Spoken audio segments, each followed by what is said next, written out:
So, guess why my lander isn't on its landing legs and is instead on top of this section of rocket that I have yet to jettison? Well, as you can see, it still has a lot of fuel left. Fuel that I didn't want to waste. And so now this is how it's going to stay here for a while. And I think I might actually take this off again and pilot it all the way to Minmus over here after I'm done having it here. Yeah, after I'm bored having it there, that is. It's not actually there for any purpose other than to be there as a first landing attempt, as a sort of exercise. Landing it on such a small surface, though, was a big challenge, especially on these slopes. It wouldn't have been a problem if the landing legs were what I used, for obvious reasons, of course. But enough about that. As you can see over here, another project I have going right now. This is actually a similar situation. Something else that had extra fuel. A common theme, I guess, in my space. What would you call that organization? But never mind that. This satellite was meant to survey the moon for ore. The purpose of this was to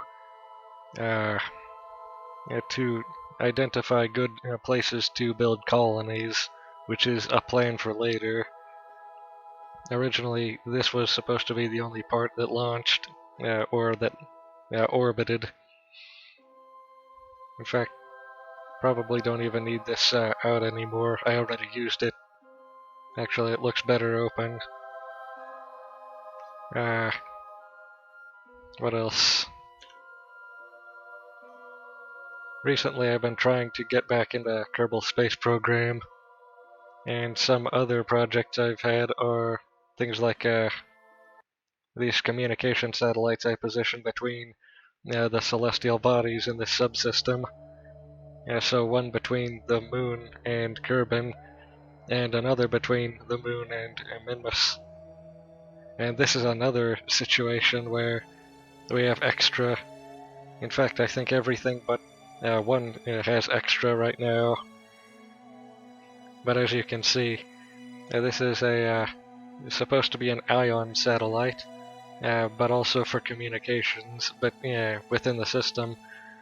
Later on, I'm planning on having a bigger transmitter, a bigger relay satellite that's going to orbit just outside of Minmus. That's going to have the biggest relay on it, so that it can transfer information between this subsystem and other subsystems, such as the Duna subsystem and the Eve subsystem. Also, I'm thinking about looking at these asteroids eventually, but I don't really care about them yet. And this communication satellite is just like this one, only further out. But there's another thing in this system over here. The low Kerbin orbit satellite that I'm constructing. This is just the core that I put here. As you can see, it's modular. The station's name right now is Shallow Space 9. No inspiration for that name, I just came up with it out of nowhere. But as you can see, it has the bare minimum necessary to function. It has basic communication, basic battery in here, and basic solar panels around here, and some basic mobility, and limited habitation. I'm actually hoping on having this be a gas station, as well as possibly a residential station. So there would be residential pods attaching somewhere along here, and also fuel pods with them. And these two ports right here are actually primarily meant for docking ships, not actual modules. I plan on having all the modules be docked together with these more robust docking clamps to make them more sturdy. And as you can see, this station has a lot of fuel if it ever needed to move anywhere, but only really the core. Once you start putting on modules, it's harder to move things around, and so the more you build it out, the more sort of cemented it becomes in where it is, which is both a good thing and a bad thing.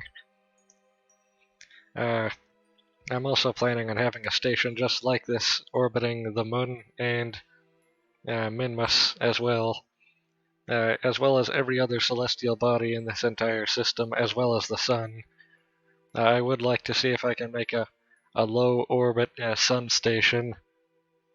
So that station I think would be just around here, or possibly between there and Moho, because I don't actually know where the thermal limit is for orbiting the sun, and I'm also not sure if I can use radiators and heat shields in order to get even closer, but if I could, I would.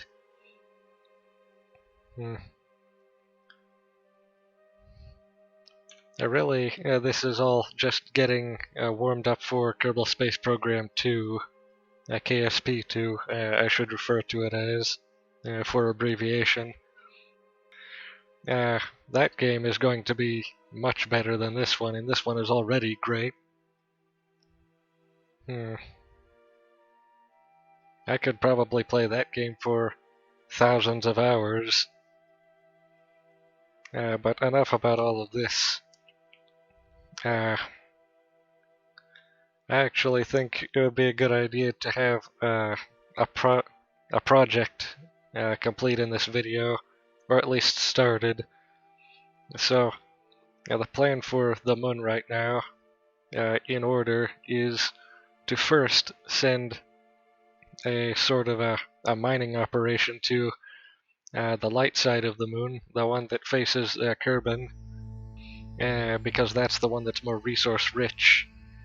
Actually, in here somewhere, yes, right here, I can show you exactly what I mean.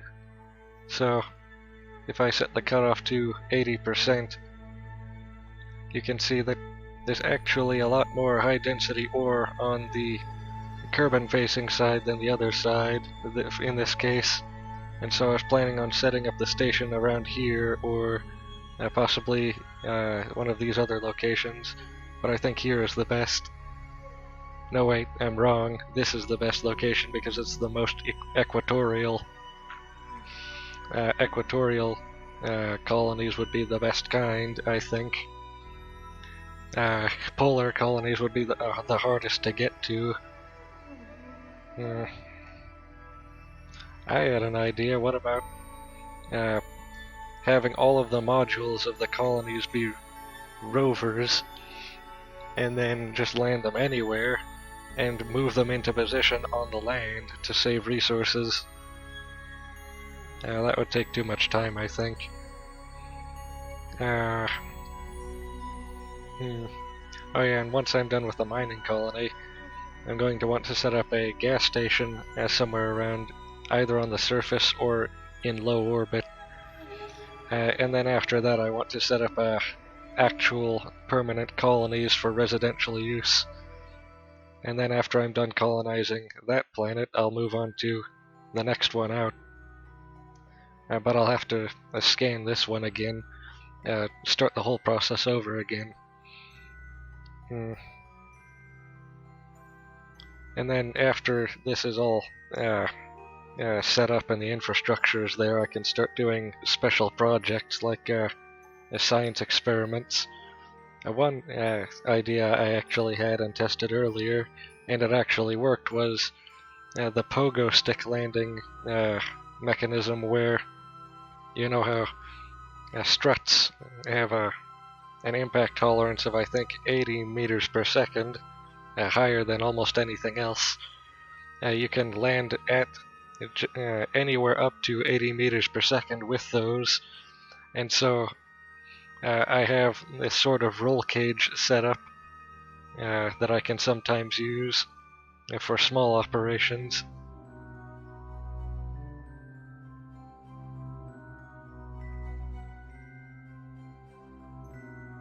going to quickly design something and then get back after I'm done with that to see how that works.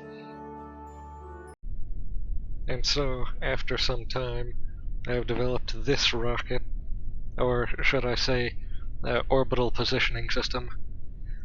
So, what I did was, at the bottom, I composed a semi-asparagoid stage where I have 6 small large boosters activating at the same time as this primary booster, but also feeding fuel back into the primary tank from these tanks so that these burn out first, and then this has full fuel after that. And so you can run all of the engines while still at the end having this tank be full, which is really good for fuel efficiency. Just above that, I have a stage similar to this primary part of the first stage, where instead of having the Mammoth booster, I just have a Rhino booster for more out-of-atmosphere efficiency. And then above here I have a special surprise for the orbital station. So let's hope this doesn't explode as soon as I launch it.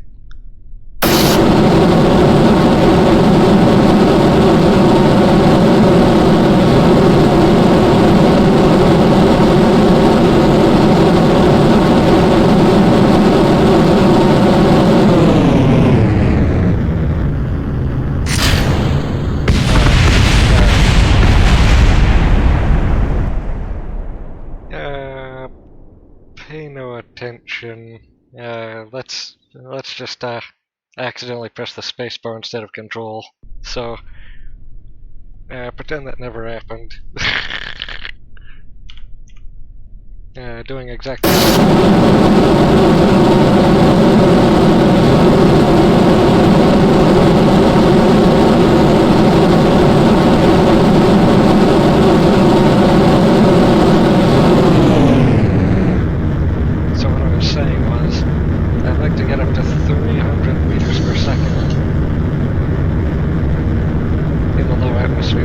Sorry for the interruption, and then power up to just above the mid-atmosphere, and then fully throttle for maximum efficiency, of course.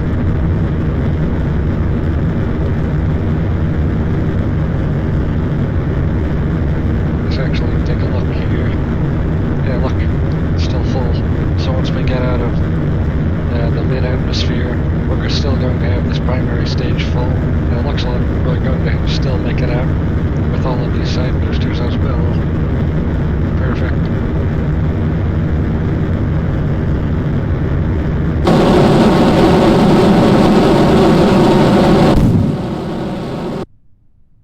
Alright, now, jettison. And evacuate. Yes. Looking at our trajectory, still have a lot of climbing to do, so might as well do that right now. Hoping that this doesn't sort of vibrate itself to death, because they do that sometimes, especially the really long ones, without any struts. I tend not to use any struts, which is usually to the detriment of the craft.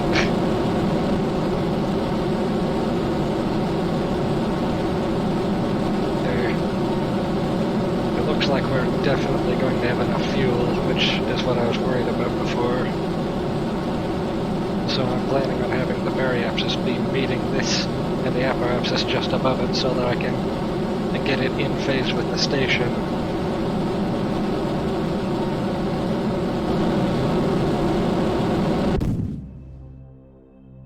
I always like to turn the thrust back down to 0 after or just before I stage. Yeah, this is also really bad inclined, so I'm going to need to fix that later, not right now. You see these batteries here are providing a lot of springiness that's really bad for this. So this stage is what we're going to be using to get to the station with. Yeah. I think I should just raise the apoapsis and then bring the periapsis in, not the other way around. Just in this case. Alright, look at that inclination. I know exactly how to fix it, but doing that right now is a risk that I'm not willing to take. And it's probably not worth taking either. And so now, that's lined up. And making sure we have enough electric charge. So part 2, going to get up to just before the apoapsis.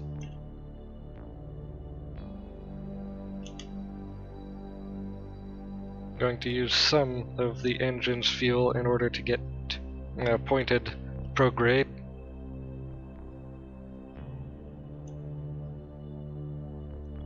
And now we're going to be throttling like this.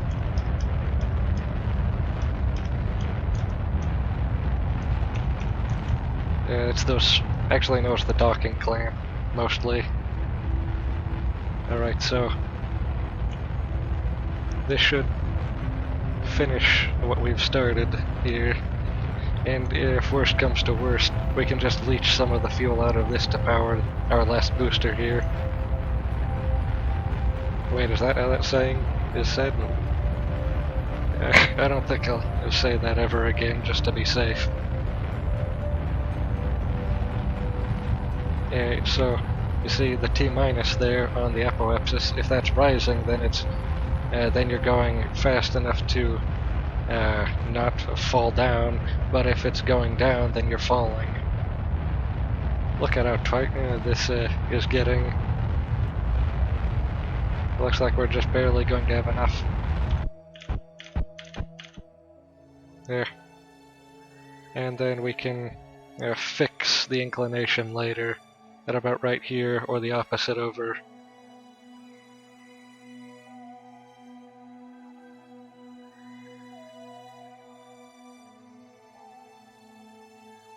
Yeah, about right here. So actually, we should set this as target first, and then fast forward. Actually, before any of that, quick saving.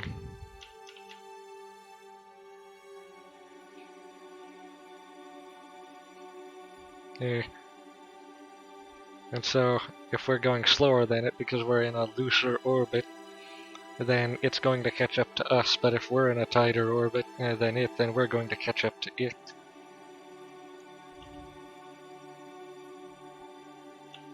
Alright, so now we just need to point this normal, I'm pretty sure.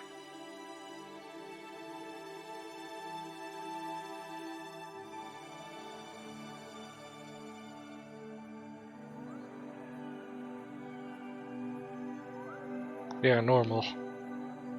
In order to rectify this problem we're having here.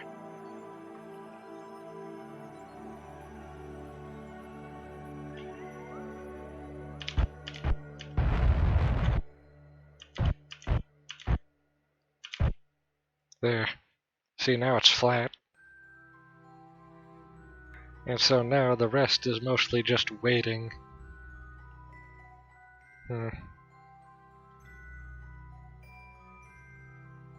Probably doesn't actually matter what way we're facing once we come out of time warp. We'll still need to be dealing with matching velocity with the station and then closing in like I usually do. So let's see here. The first... wait, which one of these is the first? It's this one. This is the first closest pass, and that's the second, I'm pretty sure.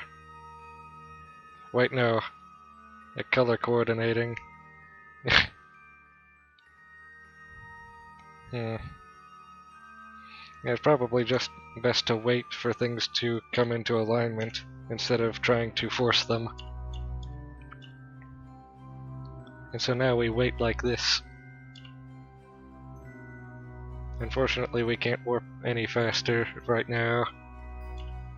we can now. You see, it's gotten a little bit closer, and it will get even closer on the next pass, as you can see with these and that. Yeah, look at that. I suspect that the next one will be perfect.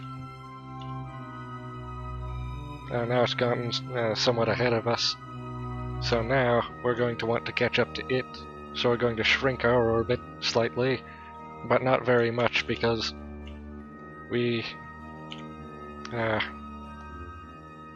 was I going to say?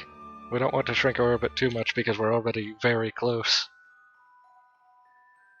This sort of docking is going to be... Oh look, I forgot to turn the OR map for the moon off. The docking is going to be the hardest part of all of this, I'm sure. There's no doubt.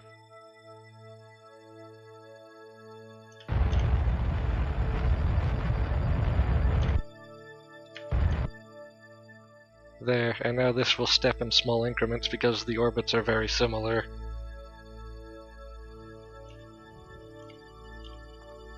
And now we wait again. As long as we stay above 70,000 meters, we should be fine.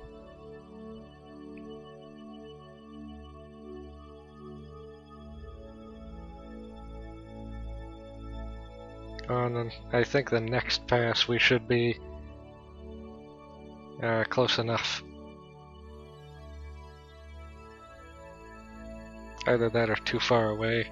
Actually, we might want to just quickly get over to it midway through this cycle here. Yeah, this is as close as we're going to get, I'm pretty sure. So now, I think we're going to want to point towards our target. This is kind of breaking the orbit, but I'm sure it's worth it. This huge, almost empty fuel tank is weighing us down. And so, if we push up and towards it right now, we will come closer to it.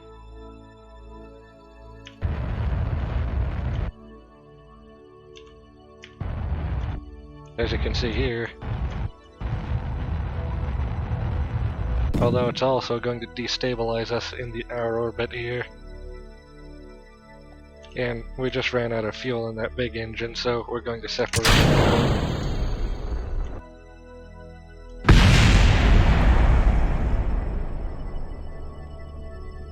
Yeah, so relative to target is now what we're seeing here. Once we get close enough, we're going to try to match velocity, and then we can dock.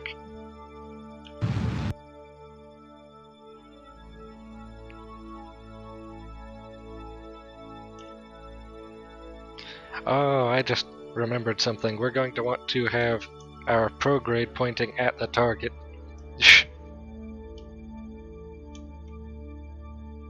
And the reason for that is because the closer our prograde is to the target on the nav ball, that means we're going to be moving towards the target, it's telling us.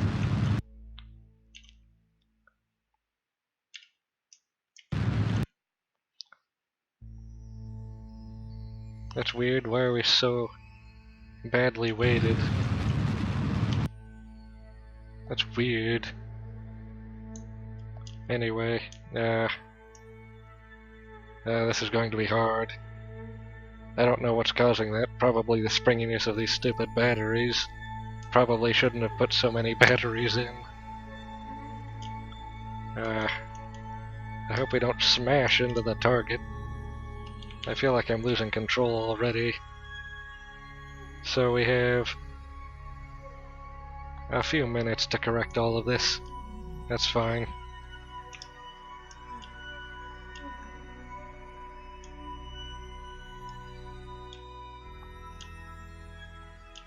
Yeah, so we want to be burning in about this direction here.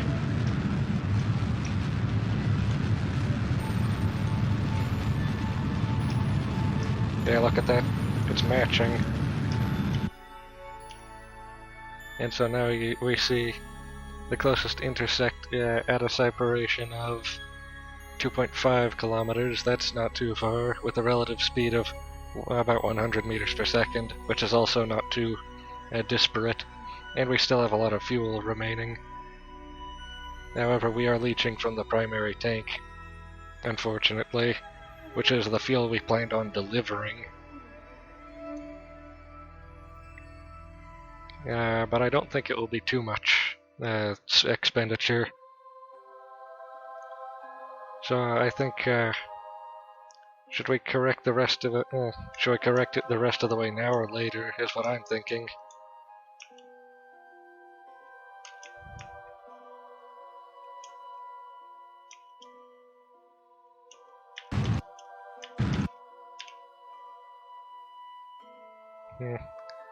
I think any changes right now would be too drastic to be accurate enough for what we need. So we're going to get closer before doing anything more.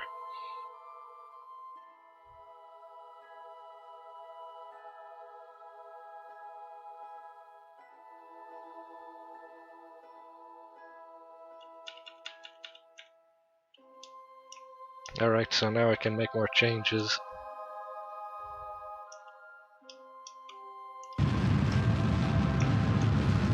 For instance, we're going to match velocity at this time, and then slowly move towards our target.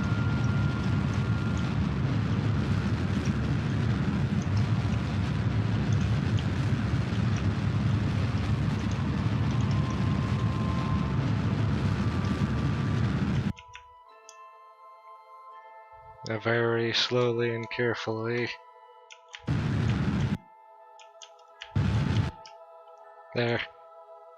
And now the closest approach is 0.4 kilometers at a speed difference of 15 meters per second. And so we just wait for until then. I hope we don't need to dock in the darkness. That would be more difficult, but not very much more difficult, fortunately.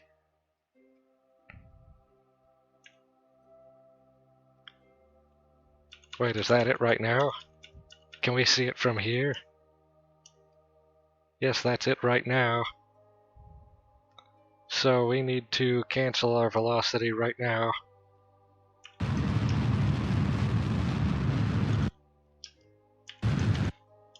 And now we are slowly approaching the target right there, as you can see. This is exciting.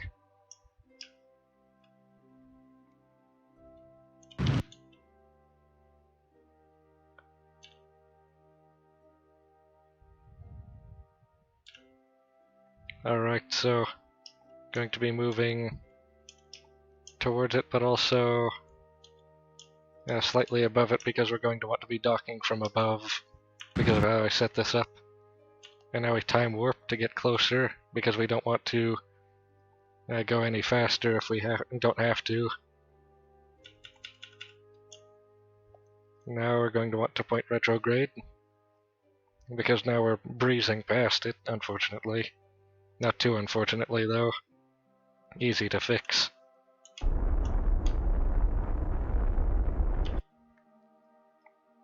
And now it's just right there. I hope I have enough coordination to do this.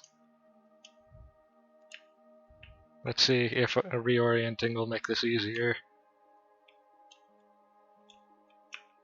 There. Now this makes sense to my brain.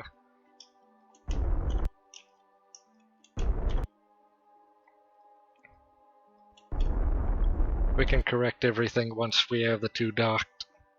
Especially once and now that we have this module here that I have named the spoon lift.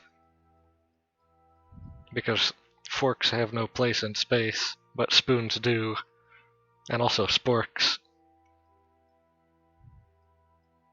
Actually, I should have called it the spork lift. I like sporks better than spoons.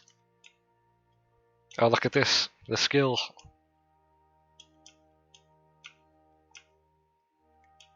Oh, that made me feel about 5 IQ points less than I already did. So we're going to try that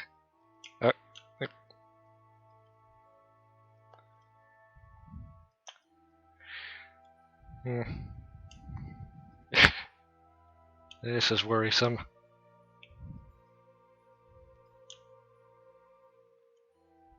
We still have enough electric charge to do this for a while. I'm not going to spend any RCS though. You know why we have so much electric charge? Because of these stupid batteries.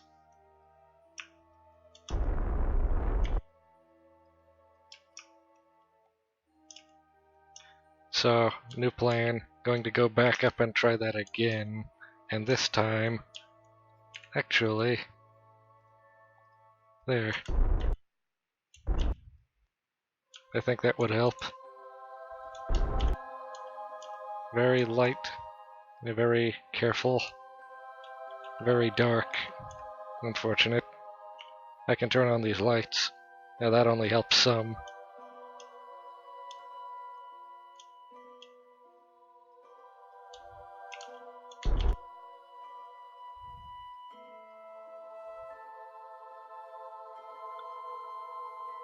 Well, we haven't crashed into anything yet, so that's already better than usual.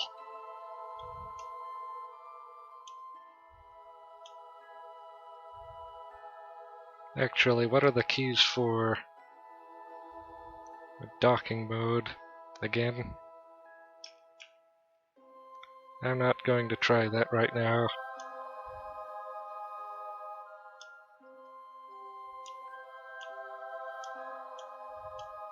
Oh, I see. Okay. So...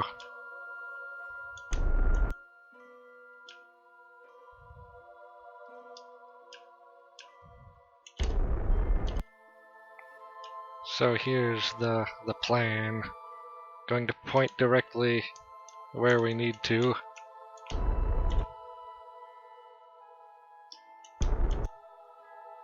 And try not to go too fast.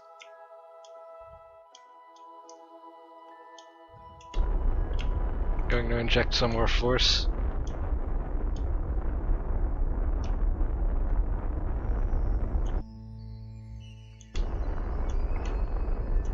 Going to try harder.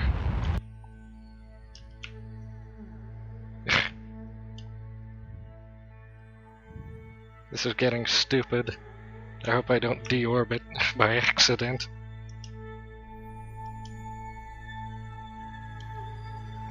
Alright, so... this is the hardest part.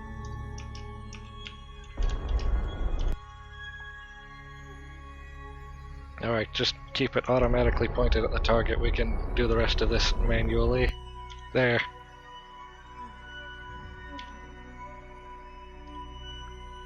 We are completely docked. Did that ruin the orbit? 207.1.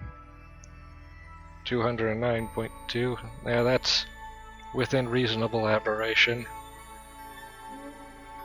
But now our station is finally assembled. One more module, that is.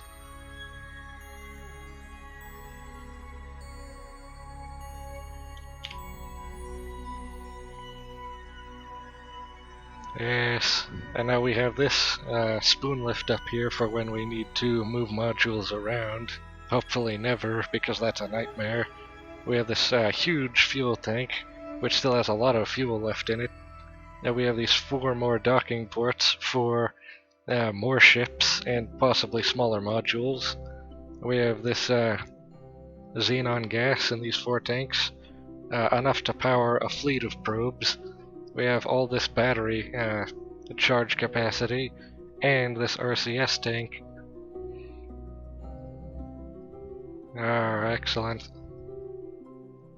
And so now the station becomes just that much more complete. One thing I would like to do is have a docking point senior, a hub right here for Rockomax sized modules and all 6 cardinal or can you have cardinal directions in 3D space? I forget. All 6 XYZ positive and negative directions in space. Hard to describe. And from there I'd like a research module, a residential module, maybe an ore refinery module. I prefer to refine ore on planet and then bring the fuel back up. What else? I'd also like to dock some spare ships for just in case. But so far this is looking really good. I think we might also want actually a power bank somewhere of solar panels or reactors for when we get bigger we'll have more expenditure. And also probably a larger relay antenna than this smaller receiving only antenna. Eventually we might even be able to assemble stations like this and then send them to other planets. Although I don't like that idea very much, while also I do. Going to shut down all of these engines. I don't want those engines accidentally firing for any reason.